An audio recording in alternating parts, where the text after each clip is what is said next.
Hey, this is Sandy. And Randy. And we're here on AT Corner. Being an athletic trainer comes with ups and downs, and we're here to showcase them all. Join us as we share our world in sports medicine. Welcome back to another episode of AT Corner. We are keeping National Athletic Training Month rolling with another story episode. What do we have this week? Today we are talking about mental health, and not just because COVID has affected mental health so much, which it has. I was going to say, I think COVID has put even a larger emphasis on mental health now. I mean, in general, ATs do deal with mental health a lot, but on our Instagram stories, we did ask, one of our questions this week was, how much has COVID affected your athletes? And overwhelmingly, COVID has affected our athletes so much. Yeah, absolutely. I think one of the most interesting things is, one of the teams I cover, we were on a Zoom call, and one of them brought up the aspect of, and it's a valid feeling, is what's the point of practice? Because we're not playing games where I work. So someone literally asked, well, what's the point? And I sat there and I thought, I'm like, man, that's pretty hard for an athlete to come to that conclusion. That's how COVID has really affected these guys. Yeah, but being with the team, that... No, yeah, there's and, you could still, you're practicing essentially for next year, but, for young adults, sometimes it's hard to see that long term. They want the game, I know when my games are going to be, and, that's what I'm playing for. Whereas now they're literally practicing for next year. It's kind of how the Olympics are. Yeah, exactly. And that's why it's not an easy road. No, not at all. And actually, we're not just talking about athlete mental health today, but we're also talking about athletic trainer mental health. Yes, absolutely. Sometimes that gets forgotten about. Yeah, seriously, because we are in a serving profession. And I don't know I know about you. You're much more of a giver than I am. Yes, that is true. Maybe too much. Yeah, I think it affects us in different ways. But actually, Randy's really, really good at the whole mental health space. He really creates a really safe space for his athletes. And, why don't we start with some of your stories that you've had with some of your athletes? Yeah, definitely. And I really appreciate that, because that is one of the things I really strive for, is I want the athletes to feel comfortable to tell me things. And it doesn't have to be serious, like anything. I just want the athletes to feel that they're safe around me. The athletic training room is their escape. It's their safe space. I've actually had I've had a lot more than two mental health stories, but the two that come to mind, I was working at camp one. This one is probably the most interesting one. And this one I think goes to show your demeanor. Yeah, I guess so, because essentially what happened was I was working a camp in the summer, and if anyone knows working a camp, a lot of times it's run by the student athletes. So if you're thinking about putting your kid in camps because of the coach, more than likely they're not the ones running the camp. It's like college camps. Yes. So they were going off doing drills with the kids, and there was kind of some downtime and there was a break. And this student athlete was coming in. She was going to be an incoming student athlete. So she was pretty young. I think she was actually a freshman. And she just came up to me. We were chatting, and then all of a sudden she's just like, yeah, I harmed myself. I cut myself. And I was just like, oh, okay. And, I sat there and I validated, I was just like, hey, thank you. First of all, thank you for telling me. That's not an easy thing for someone in that situation. That is not an easy thing to even talk about, let alone to someone you've just met. You don't even know me. I'm not even assigned to your team. I'm just working the camp. So for someone to just be that open and wanting to I know this, this isn't good, and I want help with this. So for them to feel that comfortable to bring that up, I thought was really cool and really brave. So after that, we just started the referral process. It was a little tough because it was in the summer, and how college campuses work in the summer. It's, it's kind of a gray area, oh, what do we do? But we pointed this athlete in the right direction.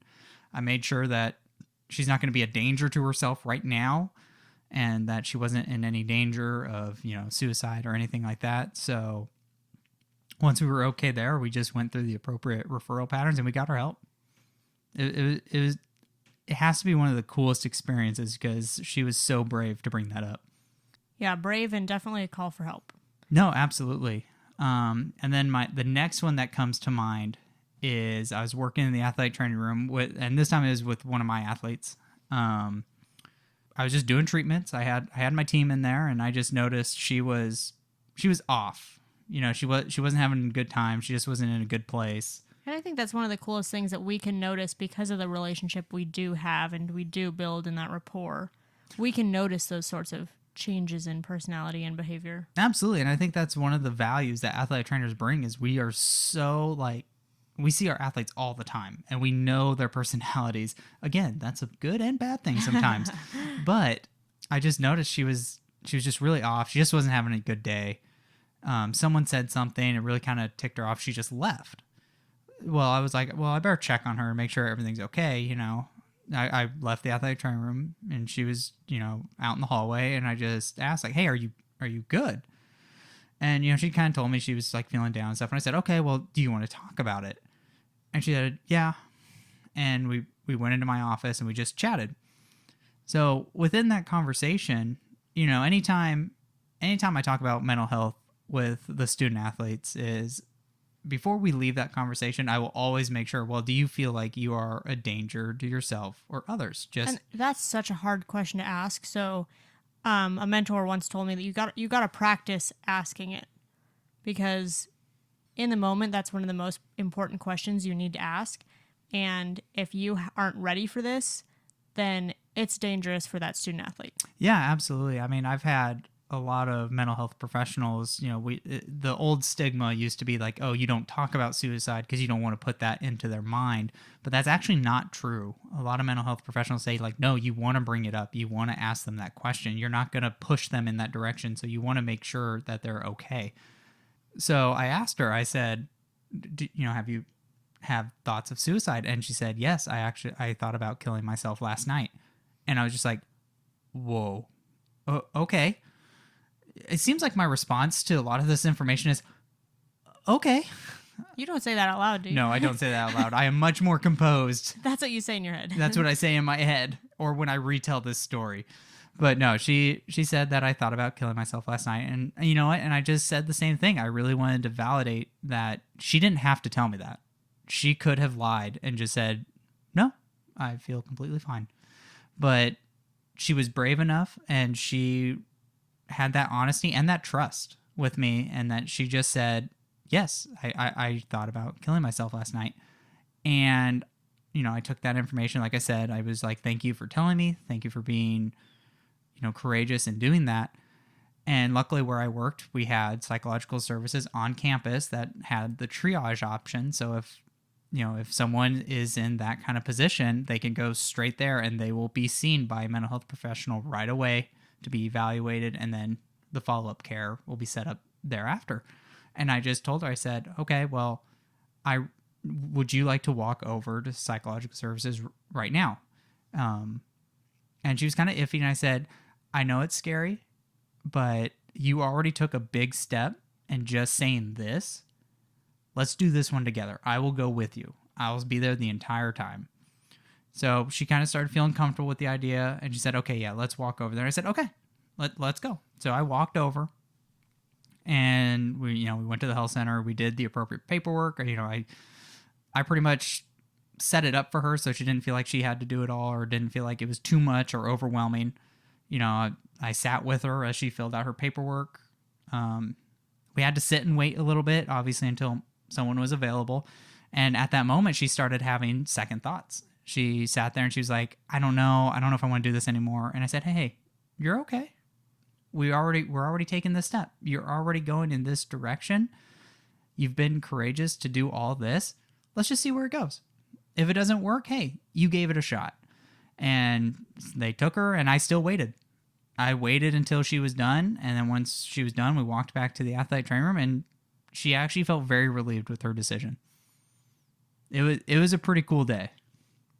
You kind of have to walk that fine line between what's best for the athlete that they don't know, and also what do you want to provide for the athlete, or what does the athlete want to do? Because it's a lot different than your normal rehab where, there's some things that I feel like sometimes athletic trainers put on their athletes that, maybe the athletes don't want to do that. Maybe the athletes aren't comfortable with some of these things. But I feel like with mental health is a little bit different, and there's that fine line between what do I think is best for the athlete and what does the athlete want. Absolutely. And for mental health interventions to be effective, they have to buy into it. So, you can't force someone to be there.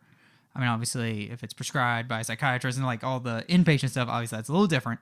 But like for our athletes, we can't force them to go. If they don't want to be there, they're not going to get anything out of it. So, that I think that's where creating that safe environment and that honest environment, they're more willing to be like, yes, I want to do this. Not they're making me do this. No, I actually really want. I acknowledge that I don't like the way I'm feeling, and I want someone to help me through that. And I think we actually said this in one of our previous podcasts about maybe someone's been in pain for so long. Oh yeah, with Gabby's story. Someone's been in pain for so long they don't know what it's like to not be in pain. And the same thing with mental health. They've been dealing with this probably bottled up for so long, and they've never had access to those resources or anything that really could turn their life around. Yeah, I mean, it could be one of those things where it's been going on for so long that they don't even know. Like they don't know that there's another feeling besides this, like you said. So being able to provide that avenue for them, it has to be one of the most rewarding parts of the job as well.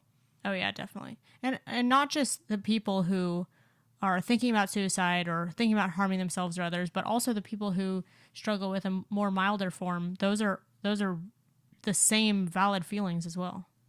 Yeah, absolutely. And you don't know where those are going to progress to. Like those could be the first signs of, hey, something's wrong.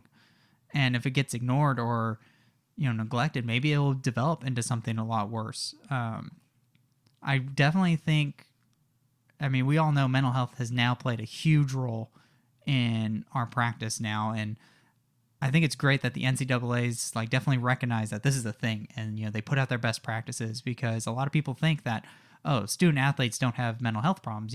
They're athletes, they're tough and like all that. But you could argue student athletes or even athletes in general might be prone to having more mental health concerns than the average college student or young adult. Because of all the pressure, I assume? Because of all the pressure. Because you got to think, okay, take a college student, they have class, work, family stuff, right? Like regular people normally do. But now you have the athlete who's, I need a scholarship. I need to keep my scholarship. I need playing time. I need to know these plays. I need to go to study hall. I have these obligations on top of what the average college student already has. So I think now we're starting to recognize that student athletes aren't immune to this problem. They might be at a higher risk than some of the other numbers that we're seeing. That's crazy. And actually, our first story, we haven't even gotten to our listener stories our yet. actual stories yet. So our first listener story is actually from Alyson, and this one's actually about an athletic training student. She said that a student AT was talking to me in the fall about how she was sexually assaulted a year ago. The conversation was so nonchalant, but it scared me because I figured that's why she was acting different around certain sports or athletes. I reported it, of course, and referred her to the counselor. Things got so bad that she had to be put on medication and was then referred to a psychiatric hospital. Things are better now, but if she didn't slip up and say that to me in conversation, I, 1, wouldn't have known, and 2, couldn't imagine what would have happened if I didn't refer the student at that time. Also wondering if that was a cry for help in confiding in me. Yeah, absolutely. And that's one of the things about being athletic trainers. We have to be attentive to, and luckily we are pretty good about hearing the talk in the athletic training room, but stuff like that, that's huge, catching that. And think about how long that was going on before she could even bring it up to someone. Yeah, absolutely. Definitely. And especially there are some people who are more outspoken, and there are people who are not as comfortable. So that really plays a role too. Oh, yes, absolutely. Actually, this happened to me once when I was working at with an entertainment. I was working with some performers, and one of them had, I remember them having back pain, and I was asking some history questions, trying to figure out what was going on, and they were just giving me these really weird answers, and their story kept changing, and I wasn't really fully able to make the eval that I wanted to make because it just really, things weren't adding up.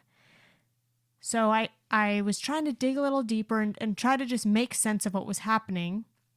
And, you know, the room had kind of cleared, and it was just kind of the perfect storm for this patient to look at me and just, again, nonchalantly just kind of tell me that they were beat as a child. And that's caused them a lot of pain now that they've never seen someone for. And I remember at the time, you know, it's kind of surreal. That was the first time that someone actually opened up and told me something so serious and from someone who I didn't know that well. This patient, I believe it was my first time working with this patient. But it's really important to make that safe place, because if I hadn't, like, this is my first interaction with that person. We had an employee assistant program that I was able to refer them to, because the way that it works, they were actually employees. So we have to work things a little bit differently than I would like with a student athlete. But it was just very eye-opening to who we are and what our role is. Yeah, and that's very important that you brought that up. I think what gets overlooked is the fact that sometimes it's the home situation that is causing the issue. A lot of people forget that maybe the patient isn't safe at home. Maybe that's what's causing this concern.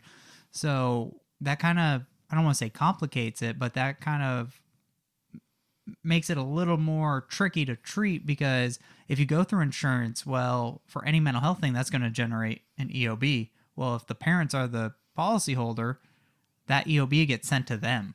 Well, maybe the patient doesn't want their parents to know they're getting mental health treatment because it could be coming from there. And sometimes that's taboo too. Absolutely. And that's why one of the questions, you know, to ask is home safe? Are you safe at home? Is this what's causing the issue? I think that gets overlooked a lot. You know, that actually brings up another mental health story I have that I feel like we kind of talked about this in our Facebook group a little bit for frequent flyers.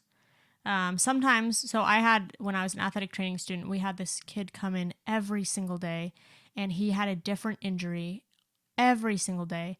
And, you know, he would feel better after treatment, after we just spent some one-on-one time with him. And after a while, I talked to my preceptor, and we determined that he was just it was his cry for help. This is his need for attention, because I think he was one of like a bunch of kids. I can't remember how many siblings he had, but the athletic training room was the only place that he could get attention, could get that feeling almost like being cared for. That was the only place that he had. And so really, we were providing him more than just treatments for his ailments, but actually we were there as his support system. Wow, that's crazy. I forgot about that story. Yeah, honestly, I did too, until you started bringing up home life. Man, look at that segue. You know, and another, I guess, glossed over thing that we don't talk about as much is eating disorders.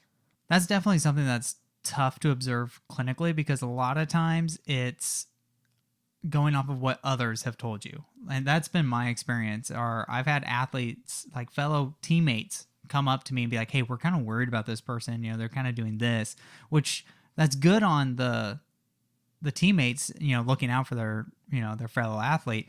But sometimes it's like, I appreciate it, but there's really not much I can do until, like, because I can approach that athlete. And we had an athlete like that, and, you know, we talked to her. We even got her to see our doctor, but she was really hesitant about getting further testing, and she denied that, no, I don't have a problem eating. Here's what I eat and all this. So sometimes it's good to have that information. It's just, it's hard to act on sometimes and actually get the person where they need to go. Well, at least you have that red flag in your mind, and you're able to document all those behaviors from then on. And then that's when you can start taking them. Did you actually go and confront the athlete, or did the athlete after a while talk to you, or how did that work? No, so what happened was I initially started a conversation with her, just making sure everything was good, and just like, hey, just, you know, how are you, you know, how's your diet and stuff like that. And she, you know, she told me everything. Nothing really sounded crazy, but, you know, more student athletes would tell me like, hey, we're really worried about this. You know, she kind of leaves at dinner, and like, she doesn't eat a lot. she brought food, but she didn't really eat it. And like, she just had some weird, I don't want to say weird, but she had concerning food habits. I brought it up to my boss. We found a way to where she finished this race. She didn't feel very good after finishing. So we were like, okay, well, let's have you go see our doctor, just make sure everything's good. We'll make sure nothing's going on. She was like, okay, that sounds good. We signed her up to see our team doc. We were in the room. And I mean, she asked a really great question because we kind of wanted to start our making sure she's okay from a possible disordered eating. So we were going to order some blood work and stuff. And she asked a great question. She was like, why are we doing all this? Because I had one bad race. Oh. And we just stopped and we're like, that's not a bad question. But we just wanted to learn, okay, we just want to make sure everything's okay. We just want to make sure you're being taken care of and everything like that. So we just said, look, we'll have the ordered labs. If you're ready and you want those, go ahead and come get them. But we'll just keep the order there. And if you want it, you can go do it. And as long as I was there, the time that I was there, she didn't order it. But I guess after I left, it actually got a lot worse. Oh, wow. Yeah. So that's one of the tough things with disordered eating is I think that's one of the hardest things for someone to say, I don't like this. I need help with this. Well, often that's like a source of control for them too. And I'm glad you brought that up because, talking to my mentors, they bring up the fact that a lot of times the disordered eating isn't the problem. There's something that's bigger that's causing. It's a symptom of. Yes, it's a symptom of something greater that needs to be addressed, and that'll address the disordered eating. So Maddy sent in her story with she had to personally drive an athlete to appointments for anorexia nervosa. She said it was a long car ride and she was in complete denial about her disorder. I tried to let her run the conversation so she would open up to me. She was very honest, but also in complete denial. It was really frustrating to sit and watch because she kept asking me, I don't understand why I can't play because I feel good. Like it was my doing.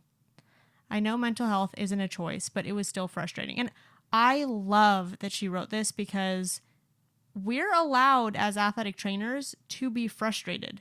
We don't have to act like dealing with mental health is like sunshine and rainbows. Because even though, yes, your athlete is in a really difficult place, it can still be difficult for us. And I think that we don't allow ourselves to feel that way. And so I'm really glad that yes, you still have a responsibility to that athlete, but your concern about yourself is also still valid. Yes, absolutely. So Maddy goes on to say, these appointments also made it so that I was missing appointments with other athletes and added about 2 hours to an already long day. The same semester, I had multiple other mental health incidents with other athletes. One day, a girl comes in my office with a panic attack, and I was already at the end of my rope emotionally. I had to tell her I needed a minute and asked a coworker to help for a few minutes. I went to the bathroom, took some deep breaths, and then I handled it. It was a lot, and yeah, that sounds like a lot. Yeah, and I think that's what gets forgotten, too, is the AT's mental health. And oh, yes. Where we are at each day, and, it could be tough, especially when you're having a lot of mental health concerns with a lot of student athletes, because that is an emotional toll on us as well. We talked about this in the beginning. Randy's a natural giver, and I am not a natural giver. And both of those have pros and cons because it's, con for me. It's exhausting for me to serve all day. But for Randy, that's really what fulfills him. And for Randy, it's a little bit harder for him to set those boundaries with work, and because this is what fulfills him. And for me, it's a little bit easier to set those boundaries. So really there's a give and take with both different types of personalities, but also knowing which type you are and knowing how you handle all these and how you can take care of your mental health is really important. Yes, definitely. And I'm glad it's something that now is starting to be emphasized for the clinicians. We've already talked about that. We're really emphasizing it on our student athletes, our patients, but now I'm glad that there's a lot more attention now to our mental health and making sure we're okay. Yeah, and we talked about that in Andy's episode too. Yes, a lot. A lot. and with AT's care, and yeah, there's a big push right now, and with COVID. Yes, AT's care has been a huge development for many ATs out there. So, like I said, it's definitely something that I'm glad the importance is being shown and letting the clinicians out there know that we're all in the same boat. Someone may be going through what you are experiencing right now, and they may have the tools or may be able to point you to the resources of how to get over that hump. That's, that feeling that you just don't like. So one of my mentors shared with us this self-care wheel that I actually really love and like to use, because basically it gives you these 6 areas. There's physical, psychological, emotional, spiritual, personal, and professional. And basically the reason why I love it is because personally for me, when I get into a rut that I'm not able to take care of myself, and people say, oh, take a day off, take a mental health day, like do what you need for yourself. But when you get home, what is it that you need to do for yourself? This self-care wheel actually is really helpful because it kind of outlines just a few bullet points in each category, or that are some examples of what are some self-care for you. And so I really love it because when you are so mentally exhausted, this is just like a nice little outline that makes it really easy to get you back on track. Yeah, definitely. And I know that's, for me, I know the whole work-life balance thing is a little tough for me because I love athletic training. Like, that is genuinely what makes me happy. So when I have time to just read and just get to further my knowledge, like, I really enjoy that. But again, it is AT all the time. So being able to find time, like, just to play our Switch, that is fun. Like, I've always enjoyed video games. I don't know, when I play them now, I feel like I could be doing something more productive. But also, what's been great is, I don't know if we ever said this on the podcast, but our dog currently is overweight. She's a few pounds. Yeah, few pounds overweight. She's a little chunk monster right now. But what's been great is, now that we know that, we're trying to play with her more and take the time out of our day to, let's throw the ball a little bit more. Let's run around with her. So I've really enjoyed that because that is a nice break. Yeah, we have to go outside every single day and exercise her for like 30 minutes, which is really nice. And I mean, we can go into all the reasons why we have this past reason why we can't walk her, which is really frustrating. But anyway, it's really nice because we do have the backyard space that we're able to spend dedicated time. We did it before, but dedicated time that we just spend with her. More purposeful time, knowing that, hey, this is our time with Arrow.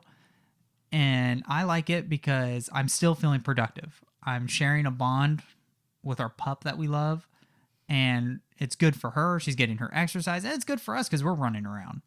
So I've really enjoyed being able to I need to go out there. I need to go throw the ball with her, run around, and it's been fun. I at least think she likes it for sure.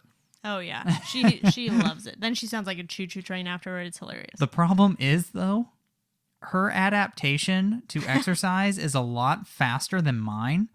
It'll be 2 days of us doing that, and then for some reason, she's even more endurance trained. Oh, my gosh. Whereas I'm out of breath, and I can't keep playing as much as she wants me to. So, going back to our stories, our next one's anonymous. I've had 2 athletes attempt to take their own lives as a cry for help. Both survived, but I felt so guilty. I also, as an athlete, had a teammate die during practice. I'm already an anxious person, but that incident definitely heightened everything. I'm very open with my athletes about my anxiety struggles, and they seem to feel more relaxed about opening up when they see someone else is going through a similar thing. I try to use it as a tool to help athletes rather than hide it. Absolutely. I couldn't imagine going through that. No.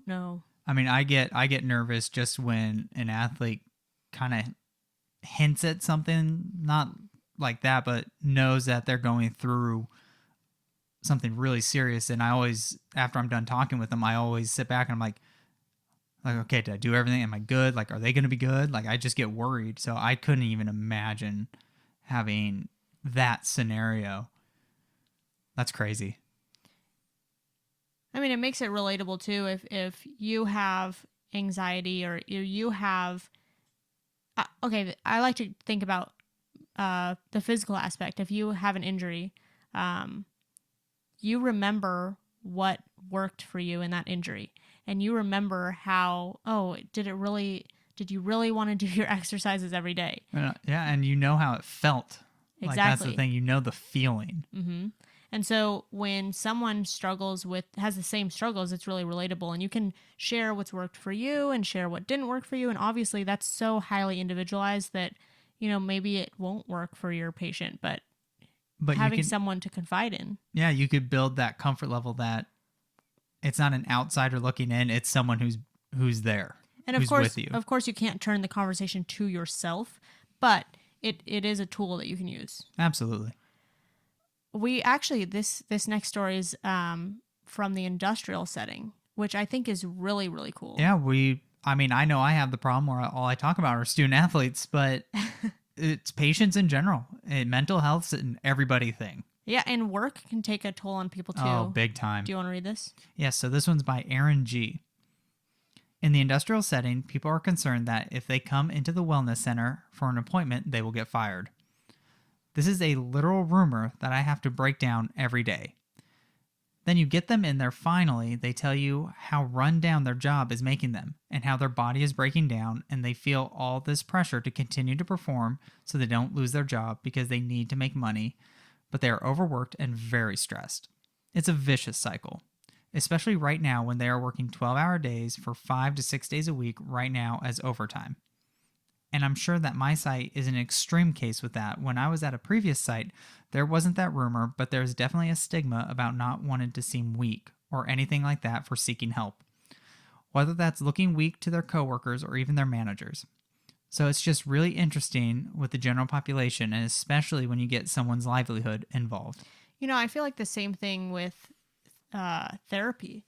I feel like the culture has changed so much. And before it was like, if you go to therapy, there's something wrong with you. But now it's like everyone can use therapy. And I think the more that it's like brought up, the more that people talk about it, it gets rid of that stigma. I think it used to be where if you talked about mental health, it was like, oh, it just seemed so taboo. You don't want to talk about it. But now I feel like we're seeing it more. You see a lot more high-profile athletes bring it up, which then a lot of people in the general population look up to those athletes. Well, if they're having that problem and they're an elite athlete, that doesn't make me much different. Maybe I have that problem. So I think the more we talk about it and the more that information gets out, I think that stigma will start to go away. And I've already seen it, at least in athletics, that it is starting to chip away. And there's a lot more people willing to talk because of that information that's out there. Okay, same thing with athletic trainers, though. When you're working 12-hour days for 5 to 6 days a week and you feel like you need to be there for your athletes, they will survive without you there. They will survive. Yes, and I think that also goes to the culture of your workplace as well. If you have that support, they should actually be telling you, hey, you've been here a lot. It's almost like you're working 8 days a week instead of the 6. So why don't you take this day? Yes. Why don't you go home? Actually, preview for we have Mama Max, Julie Max. That's right. On this Wednesday. So preview for that because we talk a little bit about that with her. Yes, and they definitely dove into the mental health for not only the student athletes, but also making sure that the staff was taken care of. Okay, so I do want to switch gears a little bit. Another thing that we asked on our Instagram story was how athletic trainers address mental health within their rehab. And I honestly didn't think that we were going to get a lot of answers. But I was very surprised in how well-versed our athletic trainers are in implementing some of these mental health strategies in their rehab. So I just want to share some of these. You want to read this one? Yeah, so Alyson said, this literally happened the other day. A football player came up to my office because his Achilles was still hurting him, even though he didn't do anything to help himself. So I wrote on my board a plan. That's really hard when one of your athletes is like, nothing's working. Well, you're not doing anything. Have you helped yourself? Help me help you. Yeah, yes. She continues to say, the top left is what worked, and the top right is what isn't working. Ooh, I like that.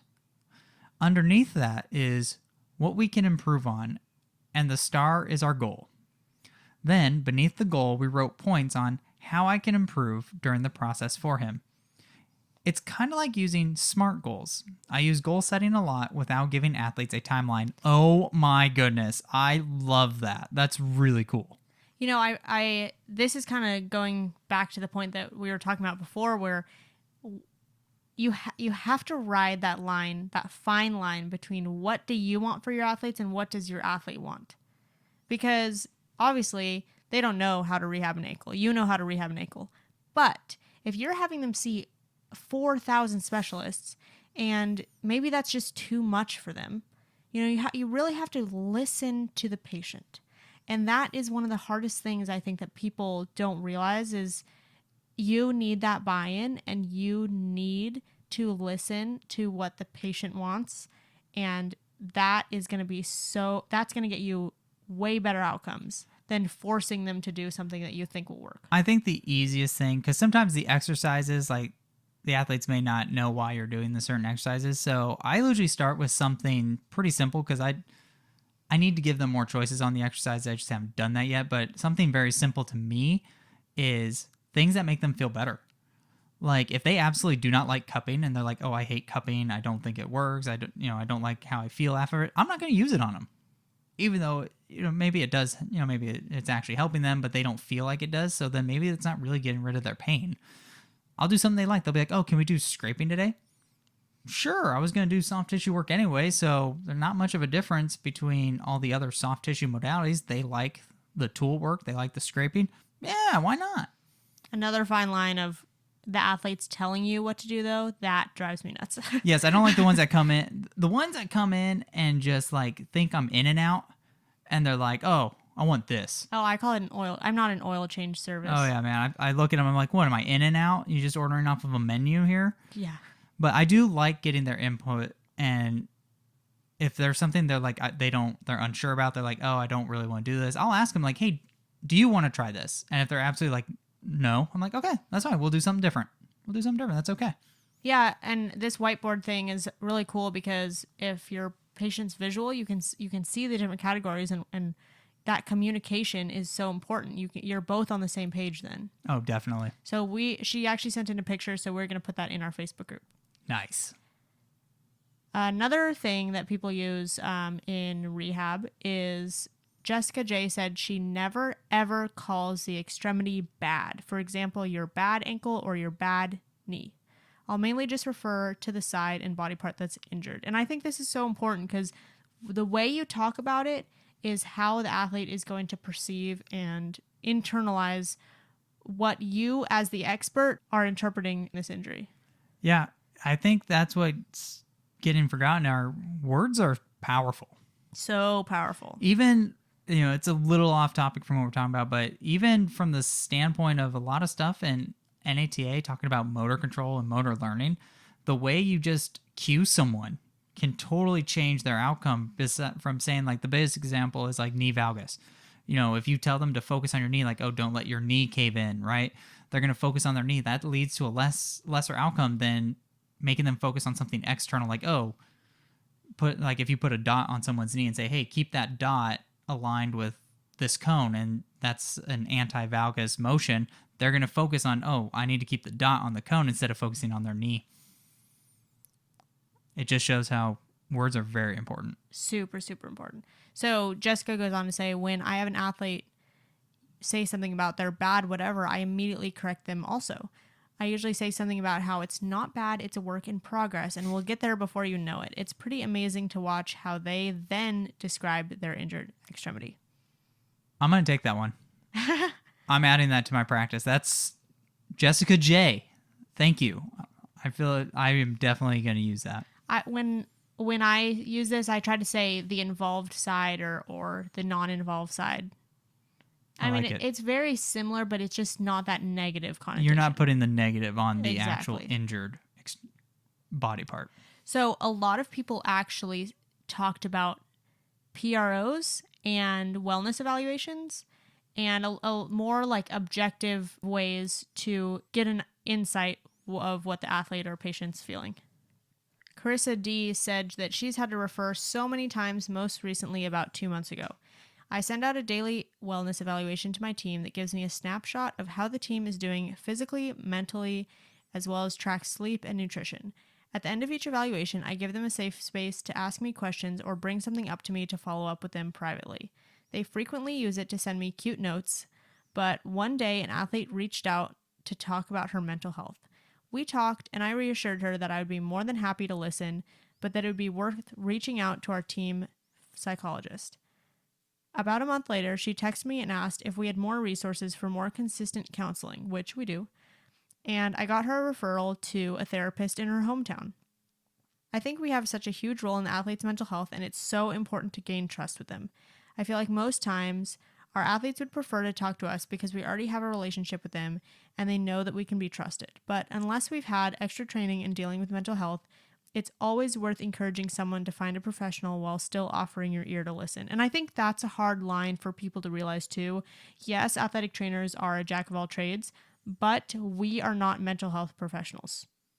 No, we are not trained to treat these situations. You are always welcome to be a listening ear, but you need to stay in your lane. We are in the support role. Exactly. We support the student athlete with what they need. We try and get them to the appropriate resources. We'll always be that ear for them, but we are not the treatment provider in this case. Yes. And Charissa said, I thankfully minored in sports psychology and have taken the extra courses in mental health, but I still prefer to utilize the expertise of someone else, especially because I have the resources.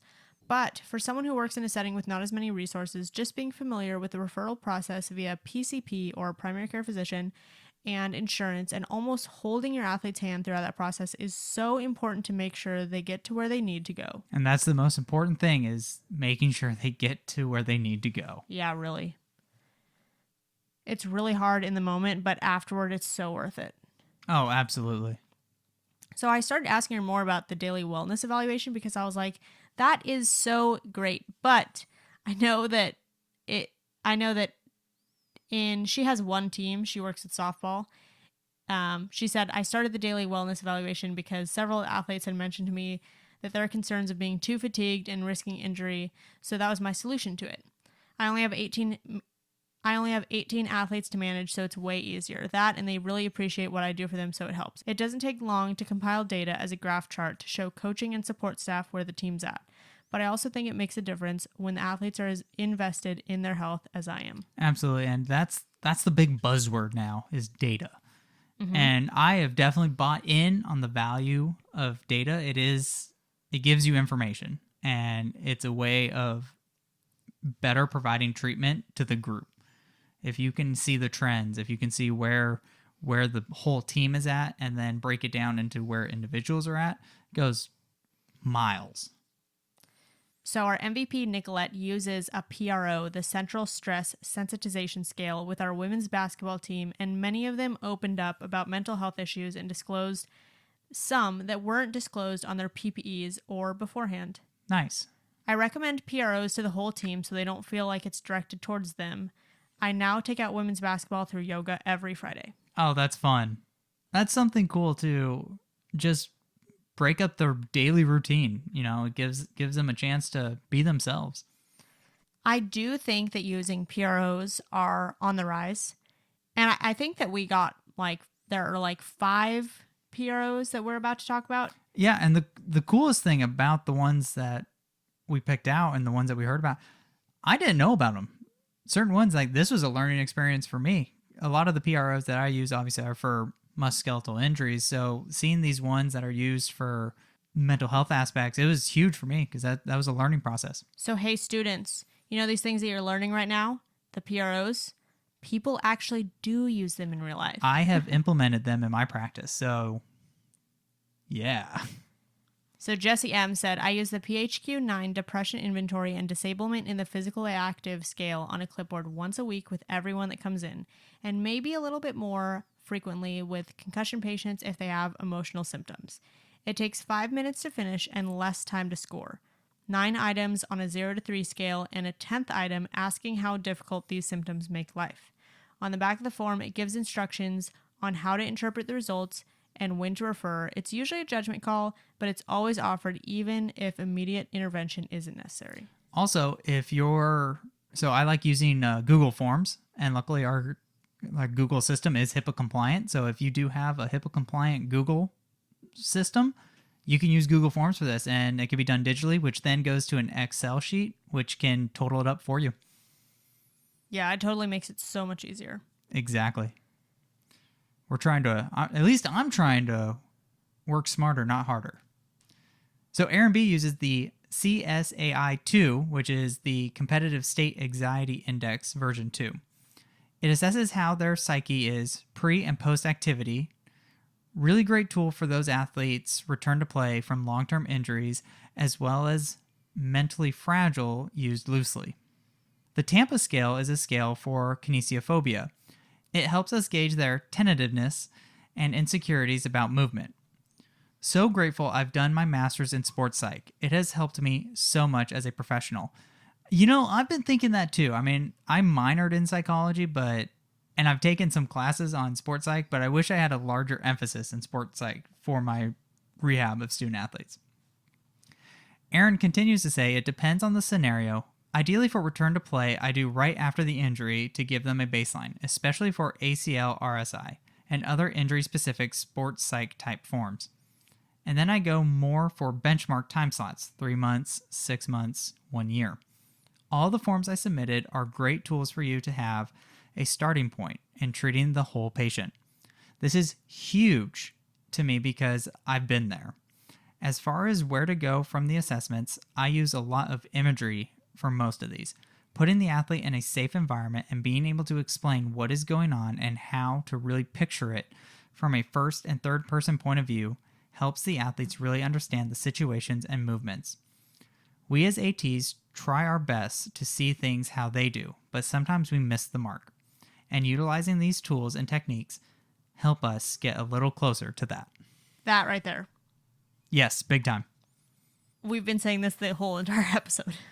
Yes, definitely. And even if you're not well versed in sports psych techniques, reach out to a sports psych. If you're at a place that actually has a sports psych to utilize, lean on them for stuff like this, because I think those are when someone's just sitting there on stim, or when someone's at the very early stages of their post-op, there's really not a ton that you can do with it. This could be something that could have huge positive outcomes, and it's something that you can add to their rehab. Another thing that I and other athletic trainers have submitted is reframing injuries. So you have to validate that, yes, it does suck not to be out there on the field. But now all this extra time can be devoted specifically for you to work on getting back there. Yes, and that's what I share with my student athletes is like, I tell them, I know. I get it. It sucks not being out there. For the ones that they're getting close, but you don't want them to return too soon, I just level with them and I tell them, yes, it's frustrating right now, but imagine how frustrated you're going to be when you're out there and it hurts again. Or you can't fully participate like you want to. You might be playing at 80% when you could be giving 100%, So I try to level with them and just be like, you're going to be more frustrated with this outcome. So let's just keep working a little bit longer and we'll get you in a spot where you're less frustrated. For some athletes who I've used this before, when they're just really not buying in, and they're not really feeling it that day, or they're just having a really tough time with the rehab, I will do rehab with them. The reason why is because, one, it shows that support, and two, and even if you don't do it with them, or if you have someone with a similar, so right now I have 2 athletes who have knee injuries. They're different knee injuries, but they have similar rehabs that they're doing, and they're really close, and they're working together, and they can share their experience with each other. And just that support that they have for each other, or for me and them, it goes bigger than just coming into the clinic and doing their normal rehab. Just doing a few exercises. Exactly. And that's definitely something that I've been trying to do, is trying to make the rehab a little more fun. One, it helps their actual outcomes, because I'll throw balls at them. I'll throw 2 different colored balls at them, and they have to tell me what color's being thrown at them. So it is a rehab tool, because now they're not focusing on the exercise, because in sport, they're not focusing on their movement, they're focusing on the game. So I try to, make that transition to where they have to focus outside and do their rehab at the same time. So it is something fun for them because it is a challenge. And athletes or active people in general, they like a challenge. So that's something also to make it fun for them. Yeah, and some of these techniques can also be used for pain. So like you can do a breathing technique or like 5 senses. I actually did these both this week because I had an athlete who was just so in pain that we couldn't even put ice on it because it was so painful. And the only thing I could think of doing that in the moment is just working to get her mind off it. So I gave her some ice, the ice bag that I had already made. I handed it to her and I said, I need you to put this in your hand. I want you to feel how cold it is in your hand. I want you to feel the individual nuggets of ice and feel them melting in your fingers, or feel how hard they are. And then if feel how smooth the bag is, and really using those senses. And it really, that helped, but really just getting their mind off of what is in front of them or what's overwhelming them, taking it day by day, taking it second by second, whatever you need to do, those can also be used, like I was saying, in other ways. Yeah, and I'm glad you brought that up because we've really learned now, and I think athletic training students are learning this in their modalities classes and stuff, or wherever they talk about pain, is pain has a huge link to emotions. So pain's not just a physical thing. There's an emotional component that influences the amount of pain that you have.